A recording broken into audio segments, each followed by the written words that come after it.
Sure. My name is Amber Duke, AMBERDUKE. I'm interim executive director at the ACLU of Kentucky. I'm sorry. I didn't get I'm not Star. I was just giving them a mic check. Sure. This is for a mic check. My name is Amber Duke, AMBERDUKE. I'm interim executive director at the ACLU of Kentucky.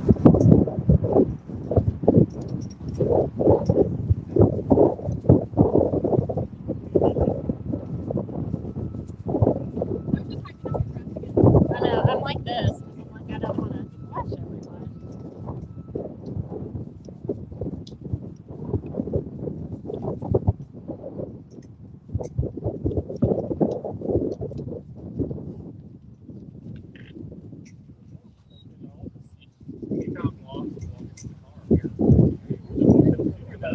Yeah.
We're just waiting on. Yeah. He's walking out right now. Sorry. Oh no, you're fine.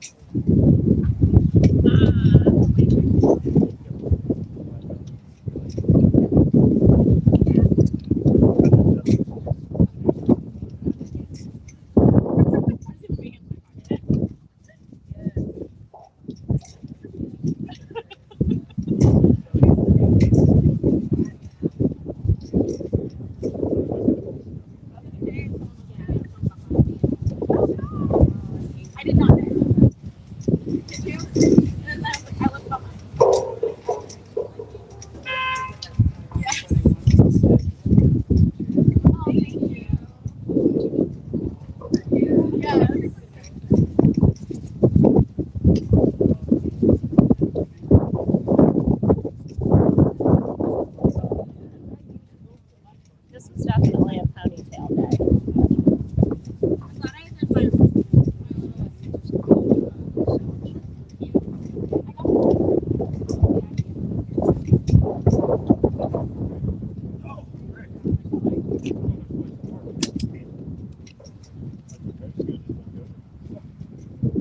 Bury this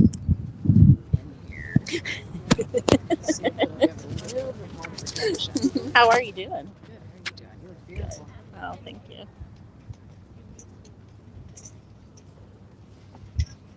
How are you? I'm doing well. Yep, everybody's married. Yeah, a little closer. A little closer.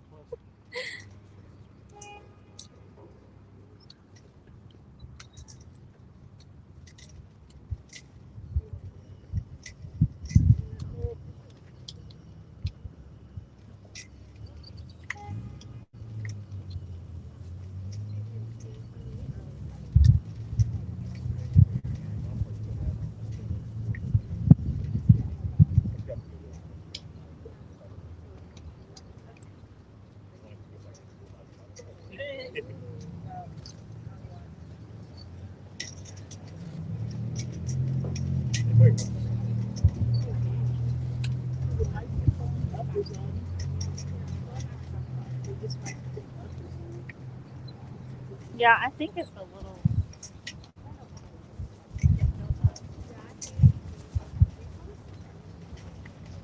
I think we're just waiting for one more microphone to make its way up here.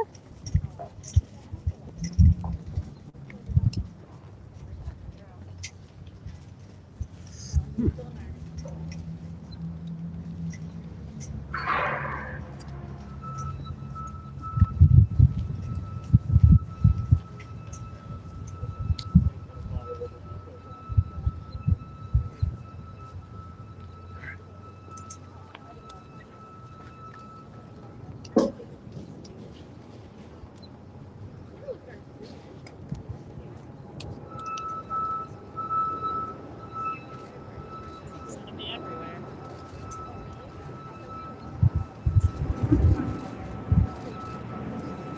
Okay. You all ready? Let's start. You ready? Do you all wanna? You all come and stand. I like people standing well. Yeah, I'll stand behind you. Great. Would you like us to stand behind you?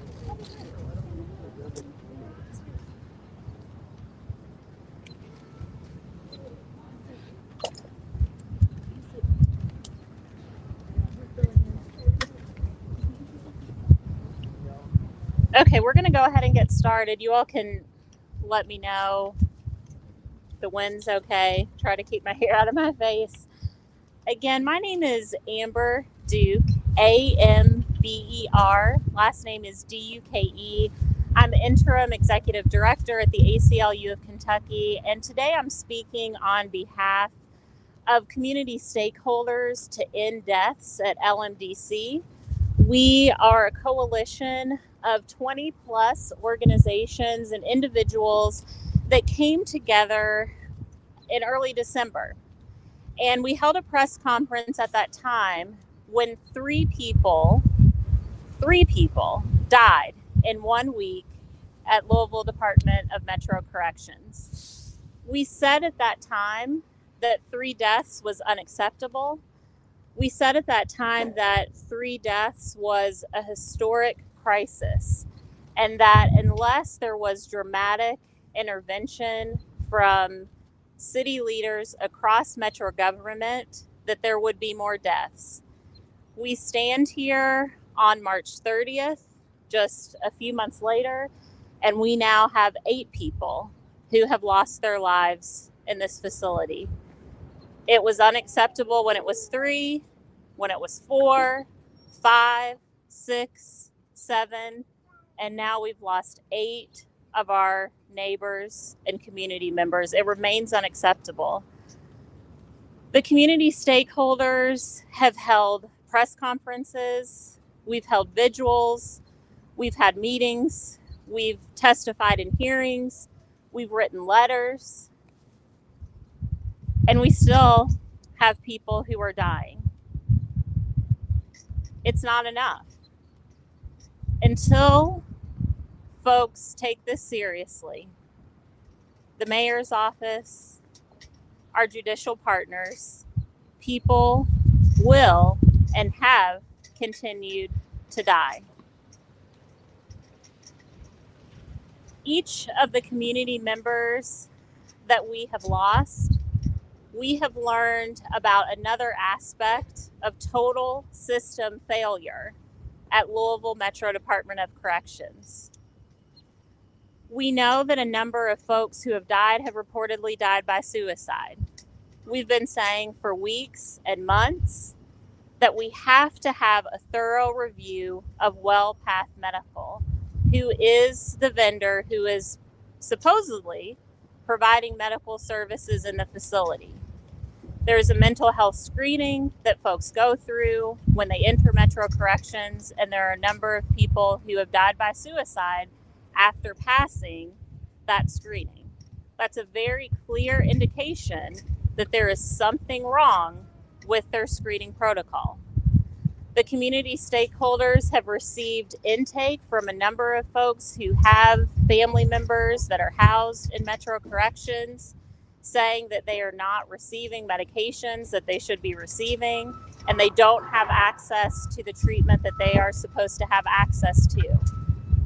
We have to, as a community, investigate and hold WellPath Medical accountable for the care that they are supposed to be providing to folks who are in custody. We also know that a number of folks that have been lost are folks who have reportedly died from overdoses. We know that those substances are entering the facility in some way, and we know that a number of the people who have reportedly died by overdose have passed away after they've been housed for a number of months in some cases, or a number of weeks in the facility. There is a proposal that was released yesterday by the jail and officials at the mayor's office, which are new screening procedures to make sure that substances are not getting into the facility. As community stakeholders, we have a lot of questions about those procedures that are being proposed. They are all focused on incarcerated people. They are not focused on employees of the facility that go in and out of the facility every day. They are not focused on vendors who also come in and out of the facility every day. If our city leaders, if jail leaders are serious about contraband, are serious about making sure substances are not entering the facility, they have to be serious about focusing on every individual, every vendor who goes in and out of that building every day in their efforts to keep those substances out. Recently, the director of the facility announced that he was retiring. As a group of community stakeholders, we very quickly came together and we're putting together a letter, and we're wanting to have meetings to make sure that the person who filled that position, that it was going to be a transparent process. We thought it was really important when we have a facility that is in crisis in the way that this facility is, that there was an open and transparent process by which a new director would be brought in. Unfortunately, on a Friday afternoon, the news dump time came the announcement that the director was retiring, and just a few days later, without any community process, without any community input, a new director was announced. As a group of stakeholders, we will be working to meet with the new director. But again, if we want change to happen at this facility, we must have transparency. We absolutely must have transparency. Another thing that we've tried really hard to get transparency around are the investigations into these 8 deaths. One of them is in the hands of the FBI. The rest of them are in the hands of the Louisville Metro Police Department. Last week, myself and another member of the stakeholders group reached out to Erica Shields, and we said, again, people continue to die at this facility. The community needs answers. And if there are things that you are finding in your investigation that could stop the deaths that are happening, the community and folks at the jail need to know what those things are. We received a very brief response from the chief that said that the investigations are ongoing. We asked her to assign a person to either update us and to update the community about the investigations. She did not do so. She said if the investigations find anything material, that they would not hold those items, that they would share those with the jail. She did not reveal to us if their investigations have found anything material that has been shared with the jail. So again, until we have transparency at all levels of Metro government, until folks will listen to directly impacted people who have experience at this facility, who have knowledge about what is going on, about the system failures, people will continue to die. I said at the press conference in December, 3 people have died. How many more must die before someone decides we need to interrupt business as usual and take action? We now have 8 people who have died. We still don't have an answer to that question. I'm going to pause now and turn it over to one of our community members who lost a family member at LMDC.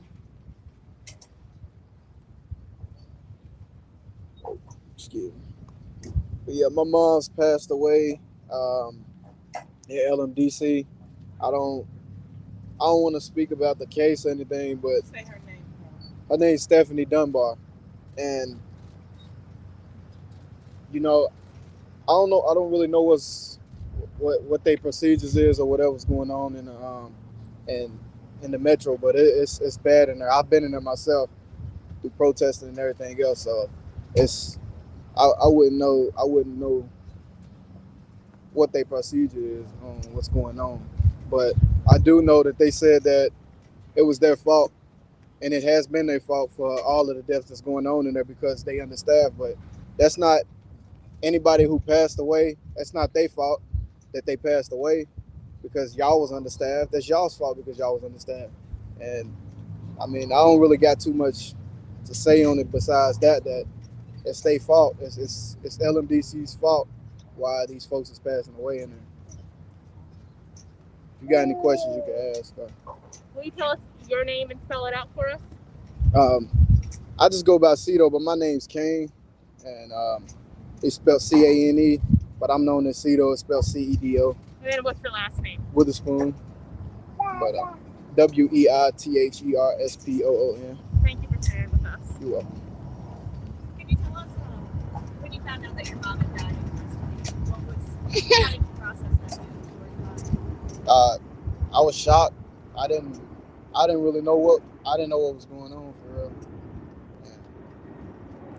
So, I really didn't know how to take it because they say it's suicide, and I don't see her doing it. But that's why the case is under investigation because they don't know the exact cause of death at this point. And is this her daughter, her granddaughter? This is yeah.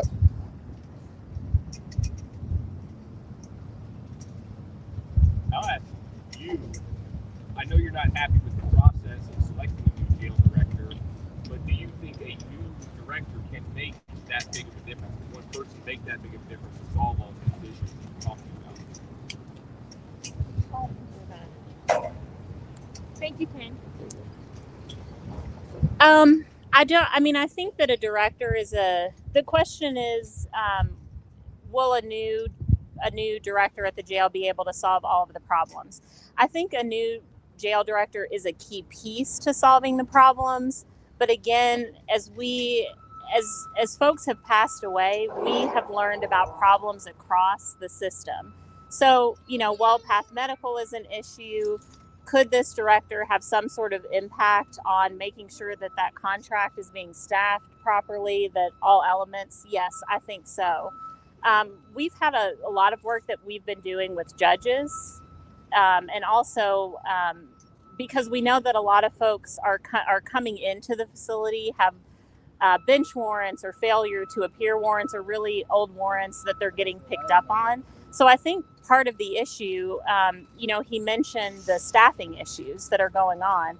Part of the work that we've been doing is saying, look, you have staffing issues. We know the medical care is not adequate. So until you get things together internally, we need to slow down the flow of people that are coming into the facility, and that we need to make sure that there are people that are there, on bonds simply because they can't afford to pay them and they're not, a danger or a risk, that those people are let out of the facility both to ease the overcrowding concerns for the staff, but also so that their lives are not at risk. We feel pretty strongly if you are housed at Metro Corrections for any reason. I mean, we even had folks who, recently were being transported to the facility that were overdosing before they even came into the door. So I think that it is bigger than just the director. I think the entire justice system, there are pieces that folks have to take on. We have to have fewer people who are in the facility. There are hiring issues, there are training issues. We know, folks probably saw the horrific video recently of an incarcerated person who was essentially used as a mop and was pulled through his urine in the facility. We have people who, are overworked, but are also not treating folks like humans. So I think that it's a multi-pronged process. I don't think a new director solves all of the problems, but I do think that that's a key piece to the fix. There is one more speaker who would like to go, and then I'm happy to take more questions.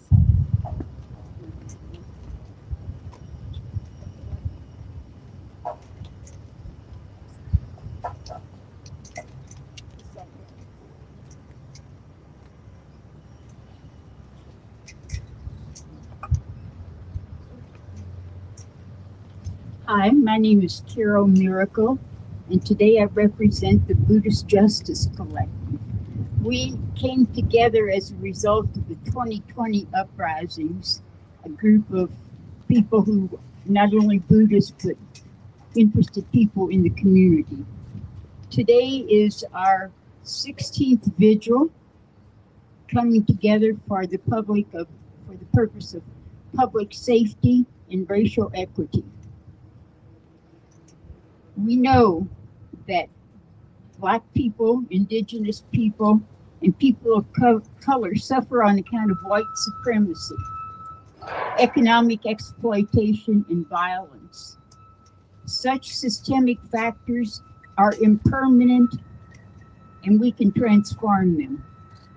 Where we're coming from today is compassion for all the suffering we see in the jail, among those who have died, their families, and their community.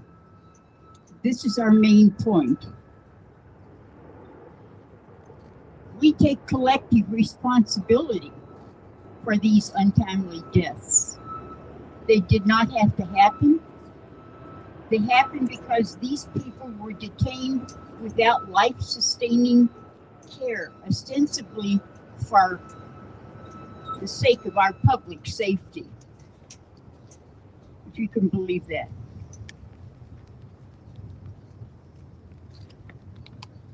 We take responsibility for the conditions in Metro Jail and for changing these conditions.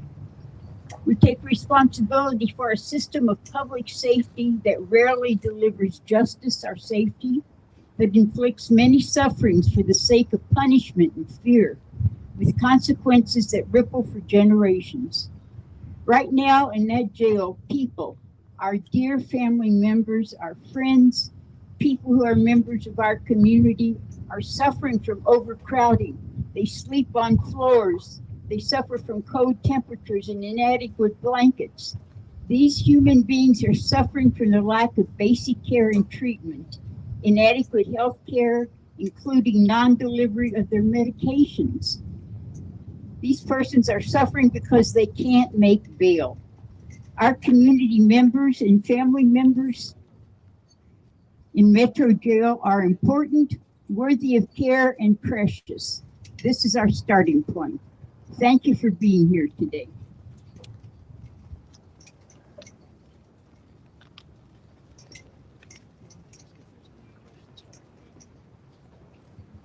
Are there any questions for anybody? Will you spell out your name for us? My name, Yes, please. Carol, C-A-R-O-L, Miracle, M-I-R-A-C-L-E. Anybody else questions for anyone here? Does anyone else want to speak? Were you talking about possibly getting community members involved, or any of the people that you would like to see on an oversight board present who would like to say something about what they would like to do to help change the dynamic inside LMDC? Sharika? All right. I guess that's my number.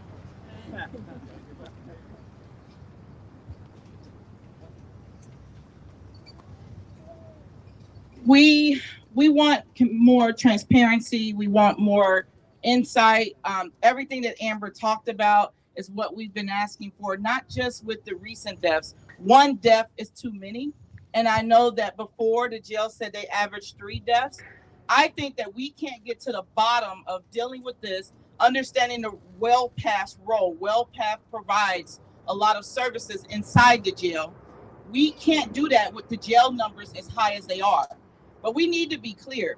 We're not advocating to build a new jail. And we have heard that people are being stored in the old jail. And so I just talked to Kane, who told me they had to walk around people. They could barely move around. All the bunks were taken.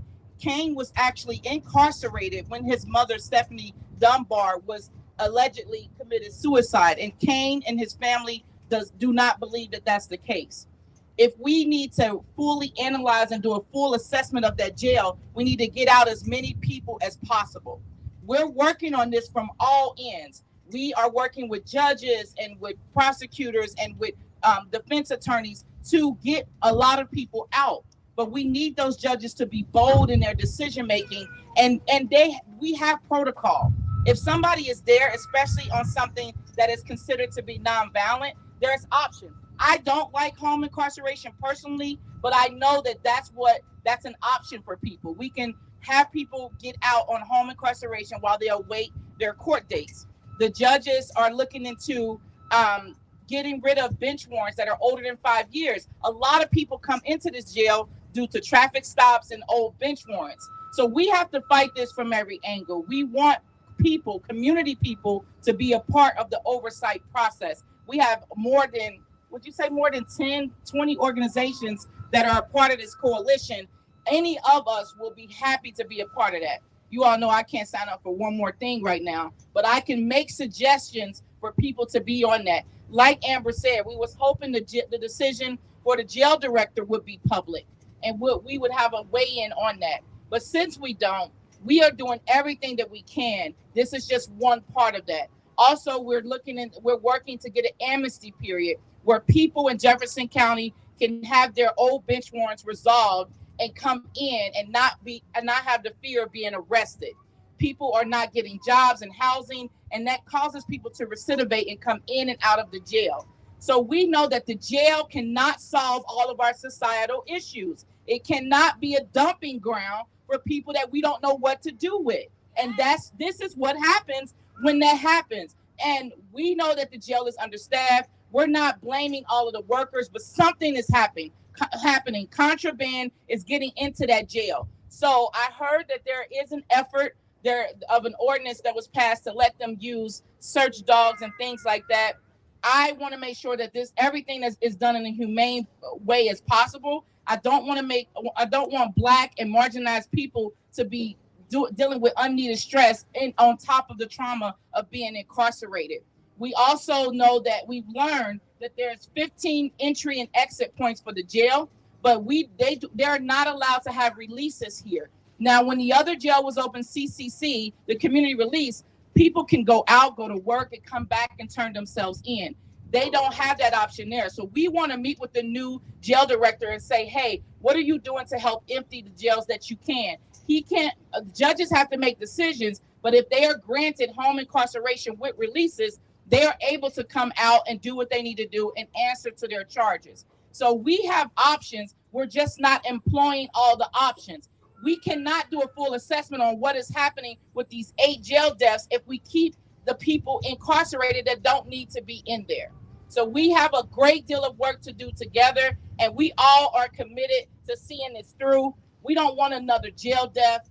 We don't want that to happen. We don't want another family having so many questions on why and getting stonewalled. The last piece I will say is we were told that the seventh name of the jail death that happened was being held because the family needed to be informed. Well, after 10, how many days was that?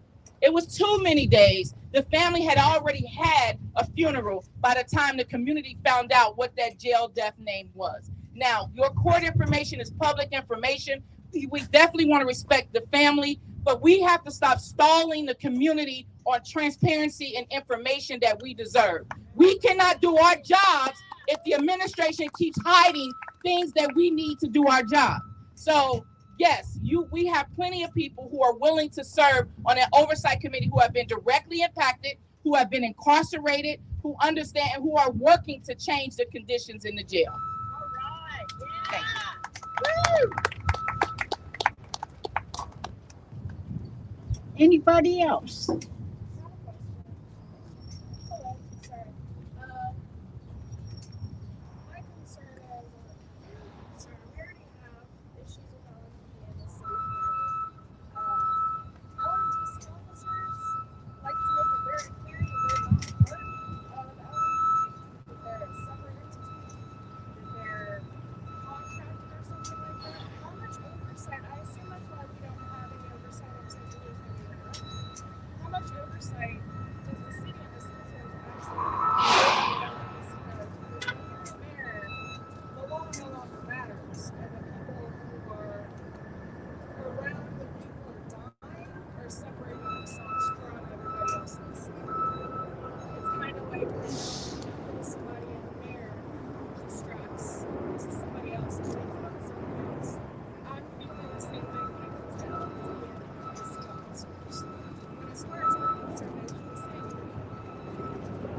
So the comment is about the connections between LMPD and LMDC officers.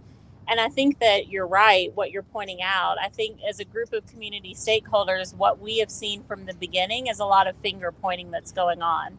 We've said very clearly, this is not just an issue of LMDC.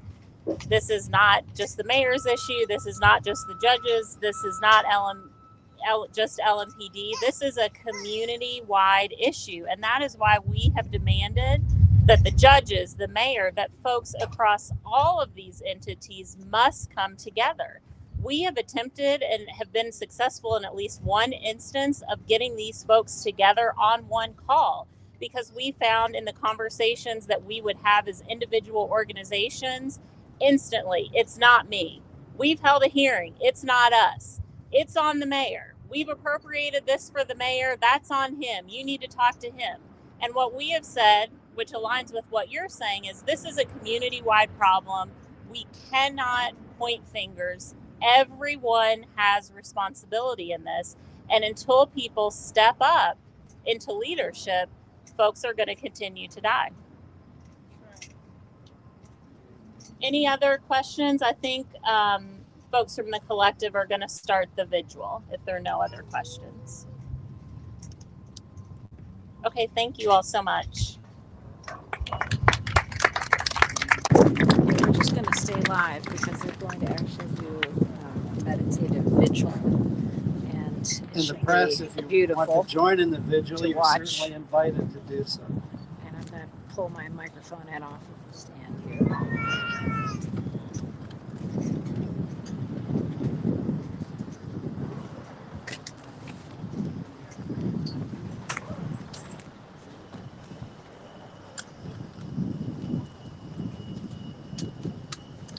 I'm Angie Reed Garner with the Buddhist Justice Collective. I also work with Stand Up Sunday. A few words about our practice container today. What we're going to do in this vigil. We're going to talk. We're going to sit in silent meditation, and we're going to walk silently. And we're going to do 3 of this. Bell ringing will tell you when to transition from one activity to another, and don't worry, you can just follow along. I'm going to offer some introductory words. I suggest you all find some seats, while I do that, and prepare yourselves to sit.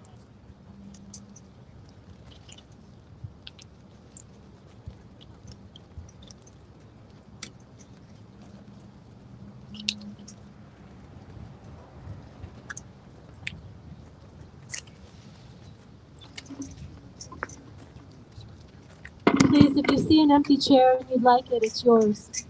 Please join us.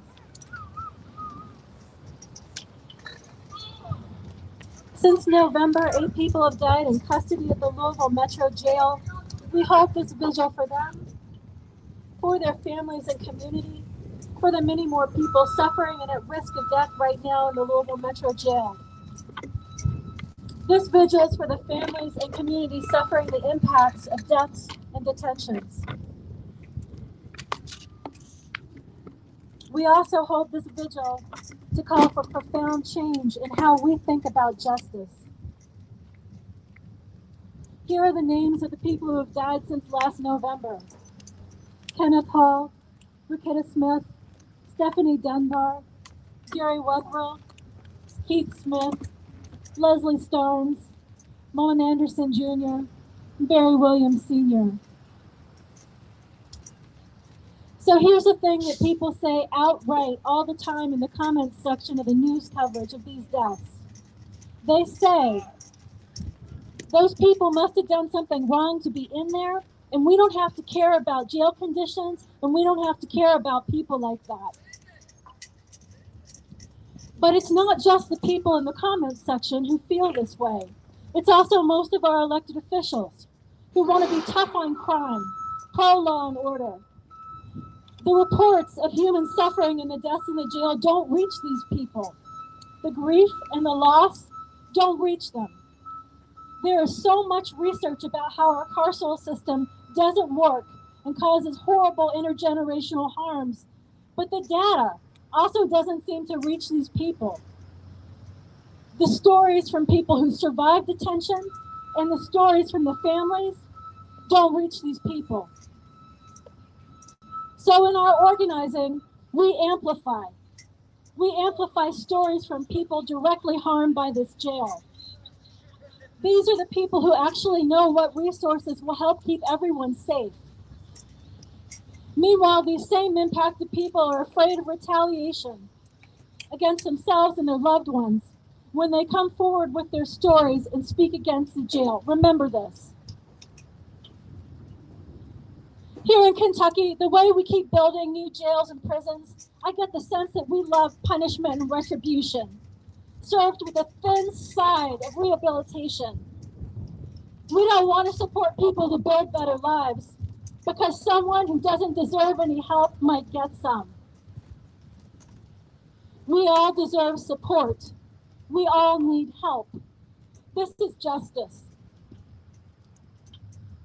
People who might be otherwise inclined to extend compassion to the people in that jail and to their families have been sold a delusion that to reduce crime, we increase policing and we increase the severity of punishments. How is that working for us? Kentucky detains more of its people than any democracy in the world. We should be really, really safe here. If detention was any deterrent to crime, if detention was moral rehabilitation, we would all be extremely law-abiding people. We'd be saints by now here in Kentucky. What is happening in LMDC is not even punishment or rehabilitation. It is warehousing poor and disproportionately Black people in conditions so lacking in care that those conditions kill. So at this vigil today, there is terrible grief. It's different for everyone, but it grows when we lose another person. Sitting together, walking together in silence, sometimes strength or clarity will come. But if nothing else, we are not alone. Everyone in life needs help, and everyone deserves it. This is a simple truth, and this is justice.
This is a silent vigil for those of you who are turning in what's going on for the LMDC inmates who have died, 8 since November.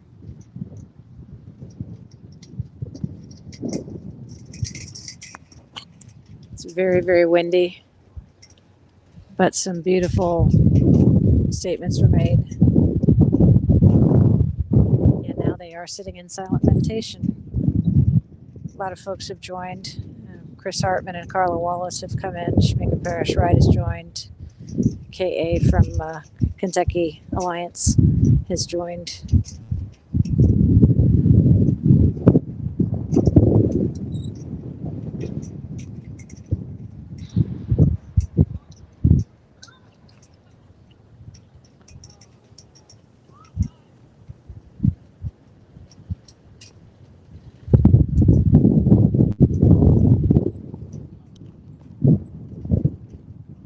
Had 8 inmates die at Louisville Metro Department of Corrections, which we are looking at across the street, since November.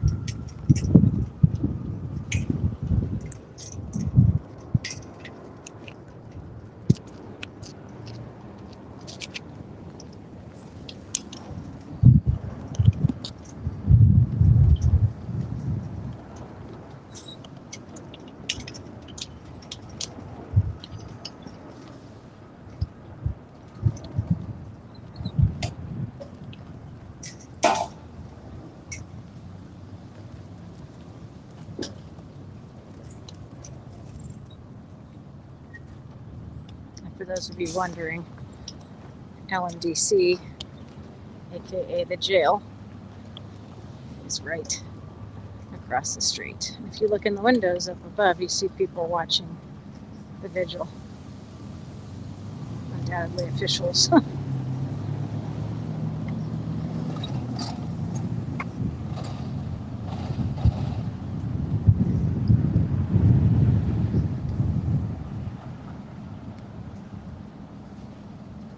That's the whole purpose of this vigil today, is to memorialize the 8 deaths since November.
And now they will walk.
Shamika,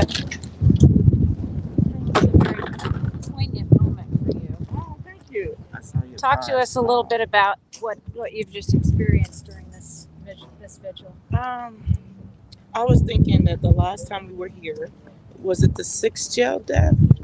Yes. And the wind was blowing just as it is now. But Kane, who was here with us today, we have been trying to get him released, work with all these. We had so many obstacles because he had other things going on since his protest related arrest. And he was released that night. And I felt like that was his mother's spirit, you know. His brother came in from out of town because of his mother's death, and they were just struggling. And so to see him show up today and to speak about that as somebody who's directly impacted by this was powerful. So I just feel like it's a lot of work. And when I say let people out, if there's clear and convincing evidence that somebody needs to be in there because they pose a threat to themselves or someone else, that's what the jail is for. By all means, do what you need to do. There is a legal process for that. But if it's people who are simply being held because they don't have enough money, we can't sustain like this. When he was in there, he said they walked over people. The bunks were full. People are not supposed to die in our custody, just like people shouldn't die in police interactions. Now, if they do it to themselves while they're in a police interaction, that's one thing.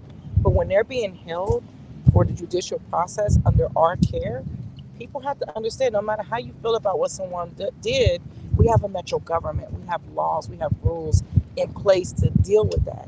So people should not die in our custody. So I'm hoping with the new jail director, new procedures and policies, and the new things we're working on, they're doing in-person arraignments. I talked to Judge Burke, and she told me at the fairness dinner she did that, and it made a difference. We have to humanize people in jail, Tara. You know that. That's the problem, is that once they're locked up or they made a mistake, we don't see them as the same humans anymore. So this is what this is for. Bringing light to, we still care about you even when you make mistakes and even when you die in our jails. All right, I have another question for you. As fast as you move, as many places as you are every day, what did it feel like to sit and meditate for 15 minutes? I needed it, and then I immediately thought about all the times and the nights and the days we spent right here talking to people. It felt good to feel the wind. I paid attention to the elements. I closed my eyes and stayed still. I do have a problem with moving, but I was able to sit still and be present. And it felt good to be present. I'm blessed that my work overlaps with some of this. And I know some people want to be here and can't. So I bring their energy with me too. It's beautiful. Thank you, Shamika. Thank you, Good to see you. They're getting ready to wrap up here. You can hear the bells ringing. You can hear the bells ringing, and this is called a kettlebell.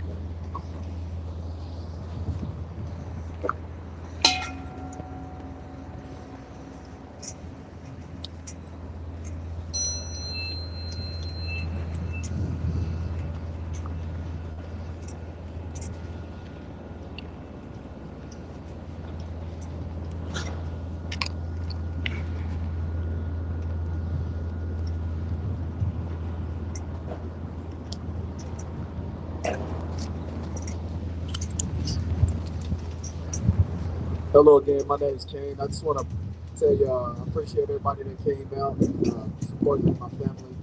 And I just wanted to give you some information about my mom's. First of all, we're not from Kentucky. We're not from Louisville at all.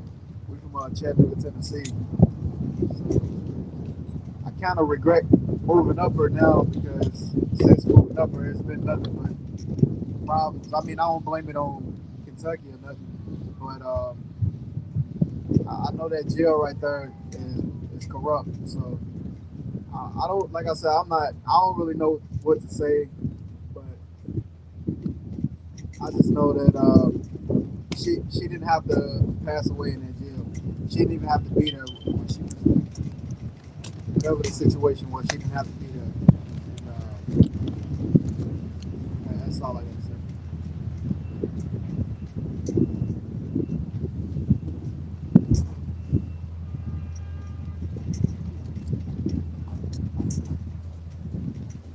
Again, I say to you, we take collective responsibility for these untimely deaths.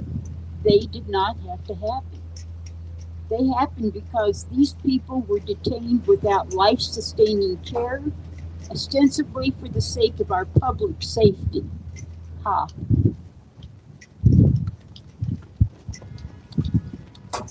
We take responsibility for the conditions in Metro Jail and for changing these conditions.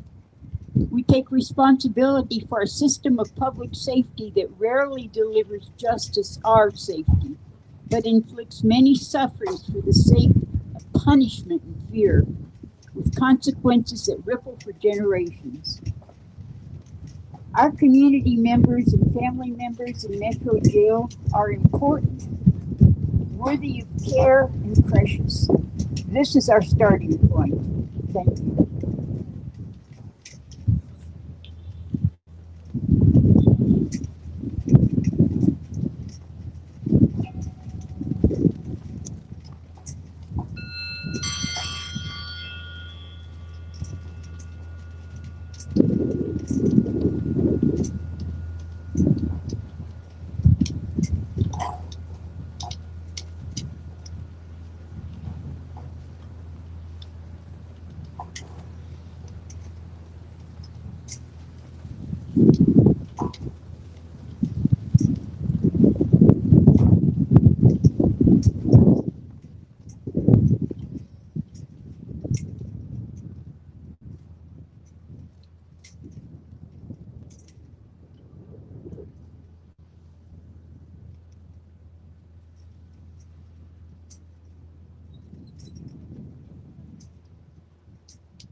vigils like this to join, you can support the Buddhist Justice Collective online.